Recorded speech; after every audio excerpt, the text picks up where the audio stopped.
शान्ताकारं भुजगशयनं पद्मनाभं सुरेशं विश्वधारं गगनसदृशं मेघवर्णं शुभांगं लक्ष्मीकान्तं कमलनयनं योगिविधारिणगम्यं वन्दे विष्णुभवभयहरं सर्वलोकैकनाथं। जय श्री राधे कृष्णा। ओम नमो भगवते वासुदेवाय नमः। आप सभी श्रोताओं को रमा एकादशी की बहुत बहुत शुभकामनाएं। रमा एकादशी का व्रत कार्तिक कृष्ण पक्ष की एकादशी को मनाया जाता है। प्रिय श्रोताओं, रमा एकादशी के पावन पर्व पर आप सभी सुनेंगे सर्वप्रथम गणेश भगवान की कथा, तत्पश्चात सुनेंगे एकादशी की कथा। तो आप सभी से अनुरोध है, कथाओं को पूरे प्रसन्न मन चित्त से और ध्यान लगाकर पूरा अवश्य सुने, क्योंकि कथा को अधूरा छोड़कर कथा का पूर्ण फल नहीं प्राप्त होता है। तो आप सभी से अनुरोध है कि कथा को सुनने से पहले कमेंट बॉक्स में भगवान विष्णु की जय, माता लक्ष्मी की जय लिखना बिल्कुल भी मत भूलिएगा। आइए सभी सर्वप्रथम सुनते हैं गणेश भगवान की कथा। प्रेम से बोलिए गणेश भगवान की जय, विष्णु भगवान की जय, माता लक्ष्मी की जय। एक गांव था जिसमें एक सेठ अपने परिवार के साथ रहता था। सेठ का गांव और आसपास के शहर में बड़ा व्यापार था। सेठ जी का गणेश जी से बहुत ही विश्वास था, क्योंकि उनका मानना था कि उसके परिवार की हर खुशहाली का कारण गणेश जी ही हैं। नियम के अनुसार रोज वो नदी पर नहाने जाते और आकर गणेश जी की पूजा करते थे, उन्हें भोग लगाते थे और फिर स्वयं भोजन करते थे। यह बात सेठानी को अच्छी नहीं लगती थी। वो धार्मिक नहीं थी और ईश्वर में इतना विश्वास भी नहीं रखती थी। एक बार सेठानी सोचा कि वह इतना गणेश जी को मानते हैं, गणेश जी की पूजा करते हैं, इससे क्या होता है, आज तो देखती हूँ कि वो कैसे गणेश जी की पूजा करते हैं। अगले दिन जब सेठ जी नदी पर नहाने जाते हैं तो सेठानी जी गणेश जी की मूर्ति को उठाकर मूर्ति को कपड़े से ढककर बगीचे में दबा देती हैं। जब सेठ जी नदी से नहाकर आते हैं और देखते हैं कि गणेश जी की मूर्ति मंदिर में नहीं है, तो वो सेठानी से पूछते हैं कि गणेश जी की मूर्ति मंदिर में नहीं है, कहाँ गई है? तो सेठानी जी बोलती हैं, मुझे नहीं मालूम है, मूर्ति को घर में बहुत ढूंढा जाता है। उस दिन क्योंकि वो गणेश जी का भोग नहीं लगा पाए, इसलिए उन्होंने खाना नहीं खाया और गणेश जी से प्रार्थना करने लगे, हे प्रभु, लगता है आप मुझसे नाराज हो गए हैं और कहीं चले गए हो। जब तक आप वापस नहीं आते हो मैं खाना नहीं खाऊंगा। उस दिन पूरा निकल गया। सेठ की भक्ति से अनन्य श्रद्धा थी, इसलिए उसी रात एक चमत्कार हुआ। सेठ को सपना आया जिससे वे एक छोटे से चूहे के साथ खेल रहे थे और चूहे को खाना खाने के लिए लड्डू देते हैं। चूहा लड्डू लेकर बगीचे में जाता है और जमीन को खोदता है, लड्डू वहीं डाल देता है। अचानक सेठ जी की नींद खुल गई। सेठ जी बगीचे में जाते हैं और वहीं खोदते हैं जहां उनको सपने में दिखा था, और वहीं से वो उनको कपड़े में लपेटे हुए गणेश जी की मूर्ति दिखती है। सेठ जी गणेश जी की मूर्ति को पूजा करके उनको वापस स्थान पर रख देते हैं और सेठानी को सब बातें बताते हैं। बात जानकर सेठानी को आश्चर्य होता है और अपनी गलती का एहसास भी होता है। वो सेठ जी को सारी बातें बता देती हैं और माफ़ी मांगती हैं। अब सेठ व सेठानी दोनों गणेश जी की पूजा करते हैं। सच्ची श्रद्धा हो तो ईश्वर जमीन फाड़ कर भी निकलते हैं। सच्ची श्रद्धा और विश्वास से ही ईश्वर का ही एक रूप होता है। हे गणेश महाराज, जैसे आपने सेठ की बनाई है वैसे ही सबकी बनाना। तो प्रेम से बोलिए गणेश भगवान की जय। प्रिय श्रोताओं, अब आप सभी सुनिए तुलसी माता की कथा। कार्तिक महीने में एक बुढ़िया माई तुलसी जी को सींचती थी और कहती थी, हे तुलसी माता सत की दाता, मैं तेरा बिरला सींचती हूँ, मुझे बहू दे, पीताम्बर की धोती दे, मीठा मीठा घास दे, वैकुंठ में वास दे, चटक की चाल दे, मटक की मौत दे, चंदन का काट दे, रानी सा राज दे, दाल भात का भोजन दे, 11 की मौत दे और कृष्ण जी का कंधा दे। तब तुलसी माता यह सुनकर सूखने लगी। तो भगवान ने पूछा कि हे तुलसी, तुम क्यों सूख रही हो? तुलसी माता ने कहा कि एक बुढ़िया रोज आती है और वो यही सब बातें कहती है। मैं सब बात तो पूरा कर दूंगी, लेकिन कृष्ण का कंधा कहाँ से लेकर आऊंगी? तो भगवान बोले, जब वो मरेगी तो मैं अपना कंधा दे आऊंगा। तो बुढ़िया माई से कह देना। जब बुढ़िया माई मर गई, सब लोग आ गए। जब माई को ले जाने लगे तो वह किसी से ना उठी। तब भगवान एक 12 वर्ष के बालक का रूप धारण करके आए। बालक ने कान में कहा कि मैं बात कहता हूँ तो बुढ़िया माई उठ जाएगी। बालक ने कान में कहा, बुढ़िया माई मन की निकाल ले, पीताम्बर की धोती ले, मीठा मीठा घास ले, बैकुंठ का बास ले, चटक की चाल ले और मटक की मौत ले, कृष्ण जी का कंधा ले। यह सुनकर बुढ़िया माई हल्की हो गई। भगवान ने कंधा दिया और बुढ़िया माई की मुक्ति मिल गई। हे तुलसी माता, जैसे बुढ़िया माई को मुक्ति दी है वैसे ही सबको देना। प्रेम से बोलिए तुलसी माता की जय। ओम नमो भगवते वासुदेवाय नमः। ओम नमः शिवाय। प्रिय श्रोताओं, अब आप सभी सुनिए रमा एकादशी की बहुत ही दुर्लभ एवं पौराणिक व्रत कथा। आप सभी से अनुरोध है, इस कथा को पूरी श्रद्धा और भावना से सुने। कथा को पूरा अवश्य सुने। बोलिए शंकर भगवान की जय, भगवान लक्ष्मी नारायण की जय। धर्मराज युधिष्ठिर कहने लगे, हे भगवान, कार्तिक कृष्ण एकादशी का नाम क्या है? इसकी विधि क्या है? इसके करने से किस फल की प्राप्ति होती है? सो आप विस्तार पूर्वक बताइए। भगवान श्री कृष्ण बोले कि कार्तिक कृष्ण की पक्ष की एकादशी का नाम रमा है। यह बड़े बड़े पापों का नाश करने वाली है। इसका महत्व मैं तुमसे कहता हूँ, तुम ध्यान पूर्वक सुनो। हे राजन, प्राचीन काल में मुचकुंद नाम का एक राजा था। उसकी इंद्र के साथ मित्रता थी और साथ ही यम, कुबेर, वरुण और विभीषण भी उसके मित्र थे।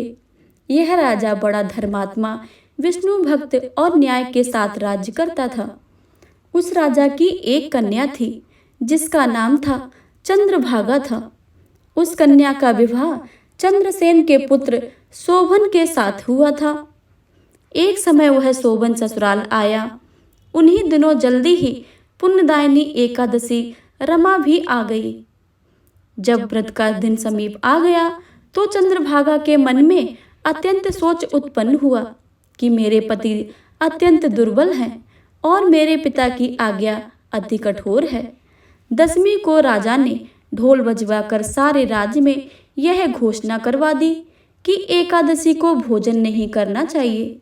ढोल की घोषणा सुनते ही शोभन को अत्यंत चिंता हुई और अपनी पत्नी से कहा कि हे प्रिय, अब क्या करना चाहिए? मैं किसी प्रकार से भूख सहन नहीं कर सकूंगा। ऐसा उपाय बतलाओ जिससे मेरे प्राण बच जाएं, अन्यथा मेरे प्राण अवश्य ही चले जाएंगे। चंद्रभागा कहने लगी, हे स्वामी, मेरे पिता के राज्य में एकादशी के दिन कोई भोजन नहीं करता है। हाथी, घोड़ा, ऊंट, बिल्ली, गौ आदि भी तृण, अन्न, जल आदि ग्रहण नहीं कर सकते हैं। फिर मनुष्य का तो कहना ही क्या है। यदि आप भोजन करना चाहते हैं तो किसी दूसरे स्थान पर चले जाइए, क्योंकि यदि आप यहाँ रहना चाहते हैं तो आपको व्रत अवश्य ही करना पड़ेगा। ऐसा सुनकर शोभन कहने लगा, हे प्रिय, मैं अवश्य व्रत करूँगा। जो भाग्य में होगा वो देखा जाएगा। इस प्रकार से विचार करके शोभन ने व्रत रख लिया और वह भूख प्यास से अत्यंत पीड़ित होने लगा। जब सूर्य नारायण अस्त हो गए और रात्रि को जागरण का समय आया, जो वैष्णवों को अत्यंत हर्ष देने वाला होता है, परंतु शोभन के लिए अत्यंत दुखदायी हुआ। प्रातःकाल होते शोभन के प्राण निकल गए।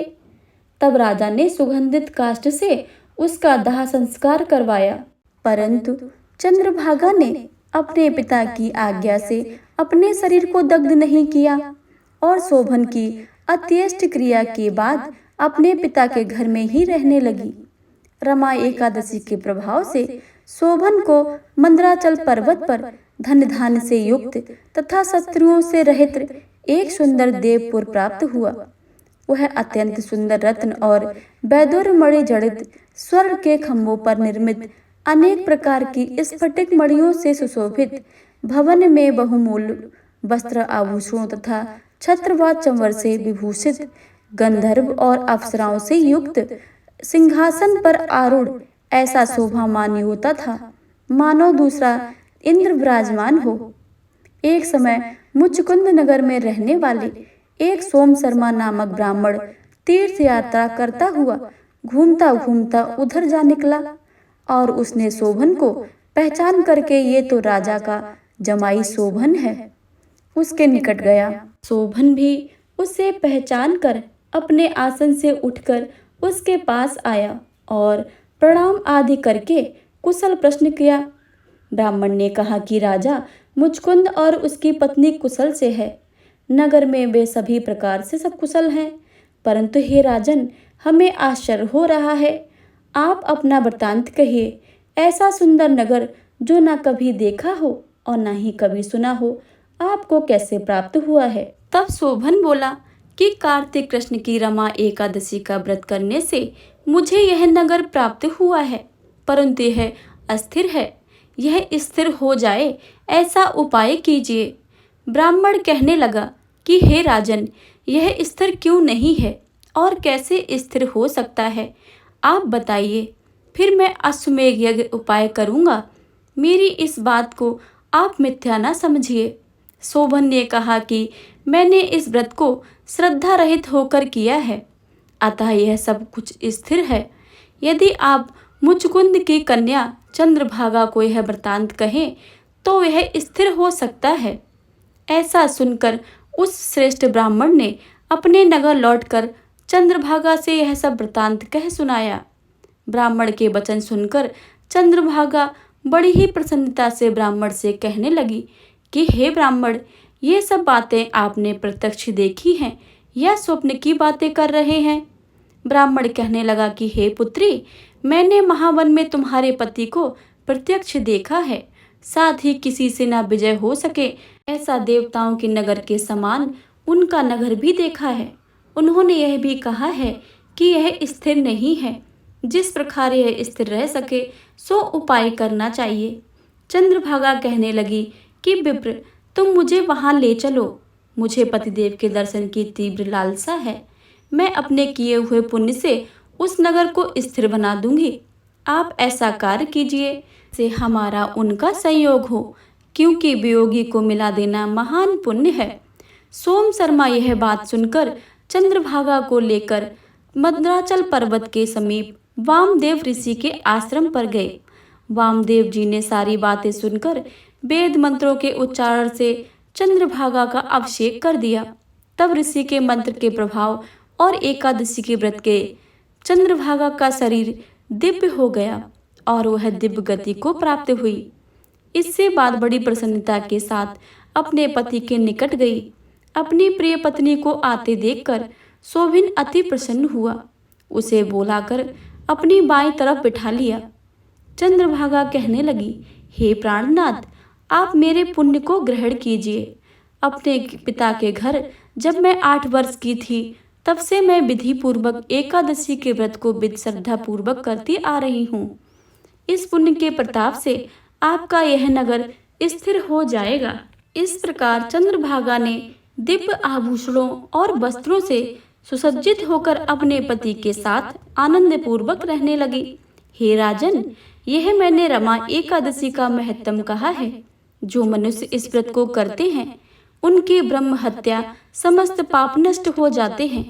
कृष्ण पक्ष और शुक्ल पक्ष दोनों ही एकादशियां समान हैं, इनमें कोई भेद नहीं है। दोनों समान फल देने वाली हैं।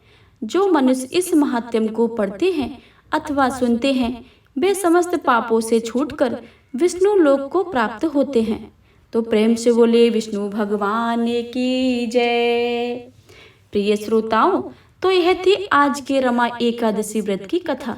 अब आप सभी सुनिए एकादशी माता की आरती।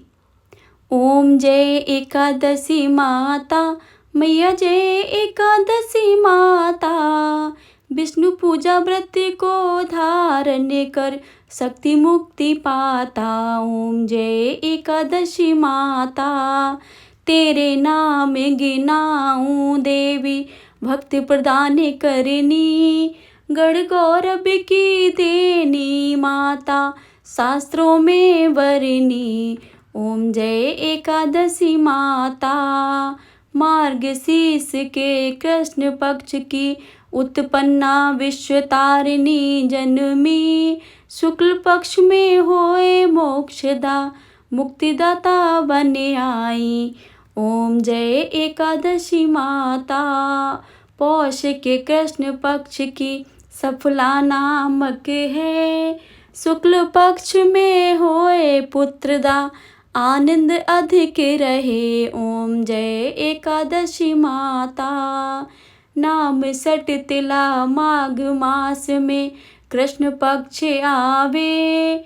शुक्ल पक्ष में जया कहावे, विजय सदा पावे। ओम जय एकादशी माता, विजया फागुन कृष्ण पक्ष में शुक्ला आमल की। पाप मोचनी कृष्ण पक्ष में चैत्र महाबली की। ओम जय एकादशी माता, चैत्र शुक्ल में नाम कामदा, धन देने वाली। नाम बरथनी कृष्ण पक्ष में वैशाख महाबाली। ओम जय एकादशी माता, शुक्ल पक्ष में होए मोहिनी, अपरा ज्येष्ठ कृष्ण पक्षी। नाम निर्जला सब सुख करनी, शुक्ल पक्ष रखी। ओम जय एकादशी माता, योगिनी नाम आषाढ़ में जानो, कृष्ण पक्ष करनी। देवशैनी नाम कहायो, शुक्ल पक्ष धरनी। ओम जय एकादशी माता, कामिका श्रावण मास में आवे, कृष्ण पक्ष कहिए। श्रावण शुक्ला होए पुत्रदा, आनंद से रहिए। ओम जय एकादशी माता, अजा भाद्रपद कृष्ण पक्ष की परिवर्तनी शुक्ला। इंद्रा अश्विन कृष्ण पक्ष में व्रत में भव सागर निकला। ओम जय एकादशी माता, पापांकुशा है शुक्ल पक्ष में, पाप हरनी। रमा मास कार्तिक में आवे, सुखदायक भारी। ओम जय एकादशी माता, देव्योत्थानी शुक्ल पक्ष की दुखनाशक मैया। पावन मास में करूं विनती, पार करो नैया। ओम जय एकादशी माता, माँ कृष्ण पक्ष में होती जन मंगल करनी। शुक्ल मास में होए पद्मनी, दुख दरिद्र हरिणी। ओम जय एकादशी माता, जो कोई आरती एकादशी की भक्ति सहित गावे। जन गुरुदता स्वर्ग का वासा, निश्चय वह पावे। ओम जय एकादशी माता, ओम जय एकादशी माता, मैया जय एकादशी माता। विष्णु पूजा व्रत को धारण कर शक्ति मुक्ति पाता। ओम जय एकादशी माता, ओम जय एकादशी माता, ओम जय एकादशी माता। प्रेम से बोलिए एकादशी माता की जय। भगवान लक्ष्मी नारायण की जय, गणेश भगवान की जय, तुलसी माता की जय, सभी देवी देवताओं की जय।